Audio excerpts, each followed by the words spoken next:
HarperCollins presents The Last House in the Row by Lesley Parr, read by Bronwen Price.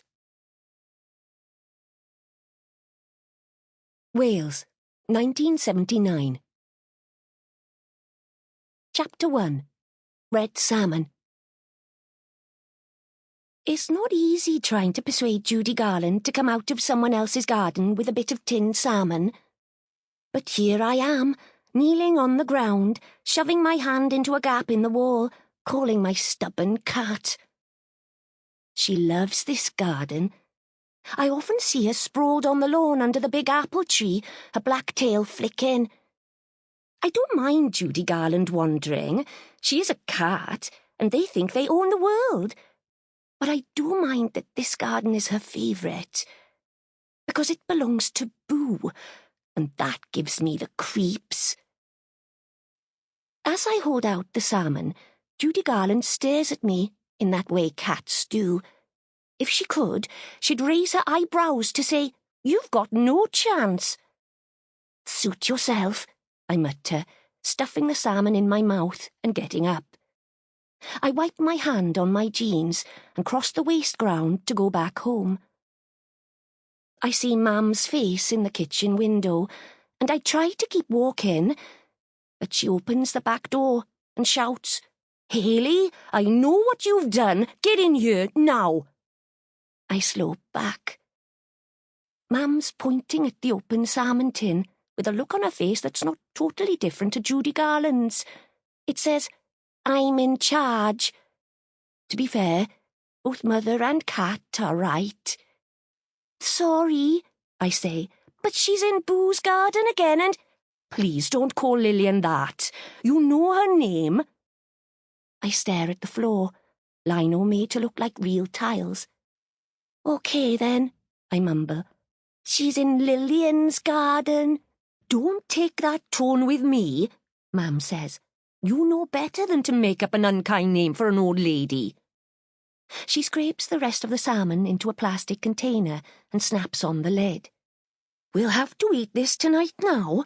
I was saving it for Sunday tea." Mam huffs. "And it's red." She's annoyed because red salmon is the more expensive kind and we don't have it very often. "I prefer pink anyway," I say. Mam puts the container in the fridge. "So that makes it all right to feed it to the cat, does it?" "I didn't. Only because she didn't want it," Mam splutters. "Honestly, Hayley, I could do without the back chat."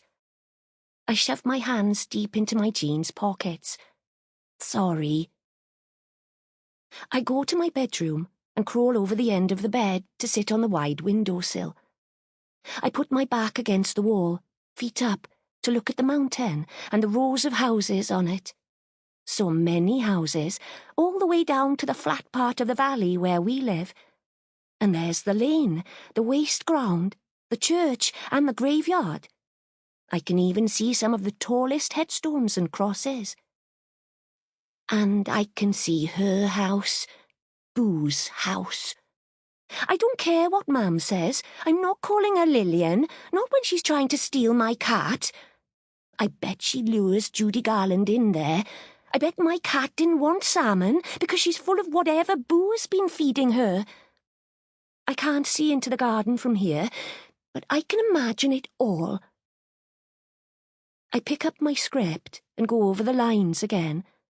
My youth club, the Earth, is putting on a production of Little Women, and I have to get the part of Jo March. It's the lead role. The auditions are in half-term, so less than a month away. It's a pity I don't go to secondary school till next year, because I'll have proper drama lessons then. I like the idea of being an actress. Dad reckons that'd be great, as I already love creating drama. I look at the script, but it's hard to concentrate, knowing my cat is over there with that witchy old woman. Boo's house is the last one in the row. What's left of the row, anyway. There used to be 15 houses, Dad says. I can just about remember that.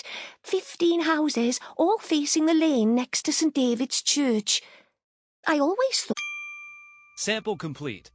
Ready to continue?